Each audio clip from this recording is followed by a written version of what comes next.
In today's video, I'm repairing this large soft dent from the rear wing of this MGTF. Now often, large dents can seem a little bit overwhelming, especially when we're just starting off learning paintless dent removal. Although this dent is relatively large, it is soft. There's no real sharp edges, no real complications, so nothing to be scared of here. It's all about how and where to start pulling. Now there's a couple of crowns that really hold this main bulk of the dent in, so knowing where to start to release that tension, get the metal flow, will really maximise your efforts with the PDR tools and techniques.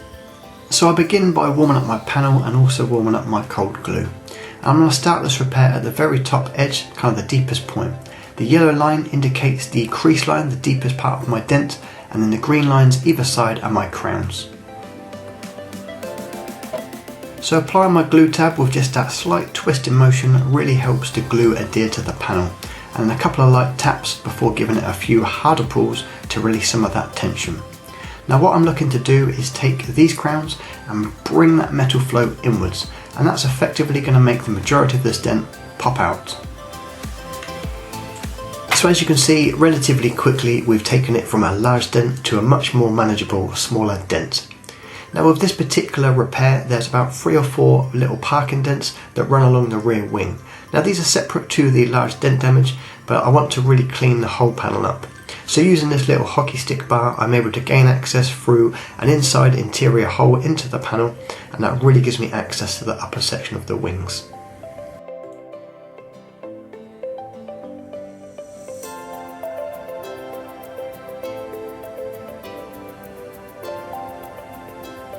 And then coming back to my main dent area, I'm going to use my double bend bar with a small extension piece and that familiar R4 tip with a red cherry cap. Now there's tons of open access on this panel, so by removing that grill I really can access all of the panel that I need to be able to start removing the remainder of this dent. And I've now also switched to the Elimident version 3. As I'm working indoors, it's a really great feature being able to change the brightness of the lights, but also changing between that warm amber glow to the cool bright white. And for you fog users, you may pick up here there is a slight shadow in the panel. So I'm just going to speed up this process and we'll start to see that low being reduced.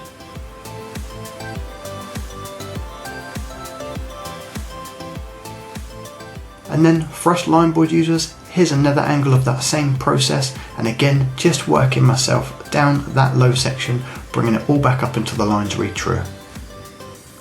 And switching to this angle, you can see just how much I'm moving my head around. So left, right, forward, back, really trying to get a good perspective so that I can fully read my dent and kind of cross check as I go, starting to remove the damage. Now whilst my DIY crown slapper may look ridiculous, it works an absolute treat. I really needed something soft to be able to take down these shallow crowns, softer than any tip I had, so I've just wrapped a few sheets of leather over the end of my hammer and done a bodgy job of some gaffer tape, but it works an absolute treat. And now coming back to work on the remainder of my dent, we can see with the yellow line I've got a crease that runs through my panel.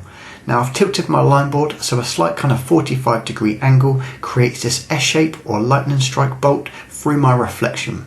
Now that's my tip for working on creases. It really helps me identify the centre of a crease line when working crease dents.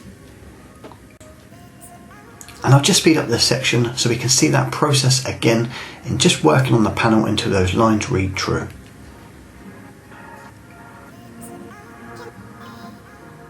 And the majority of my repair was probably tapping down crowns and tension. So once again, using this very high-tech hammer, I'm taking down some of that soft crown damage and really kind of working the overview of the panel. But there's just one more parking dent that sits above the wheel arch. I couldn't access it from the back, so I'm accessing it through the open grille. Speeding up that process, you can see the movement on those lines, taking out the low, and then just a quick tap down on a high spot that I created with my tool during that pushing process. Now I'd say I'd probably spent 50% of my repair time tapping down crowns, and as you can see from my body position, I've got myself quite far back and my line board is set up quite far away from me, so probably a metre and a half in front of me. When I start repairs, I generally have my eye line and my board very close to the repair, and as the dent starts to come out and I head towards the finishing stages, I'll put more distance between myself and my reading device, and that really kind of gives me a fresh perspective to be able to finish the repair. Now, the full repair tutorial for this particular repair is available at learnpdronline.com. But hopefully this video gives you an insight into repairing large damage quickly, not being too overwhelmed, particularly when it's soft, and just knowing what tool to use and where to start that pulling process. So I'm Tom with Learn PDR Online, and thank you for watching.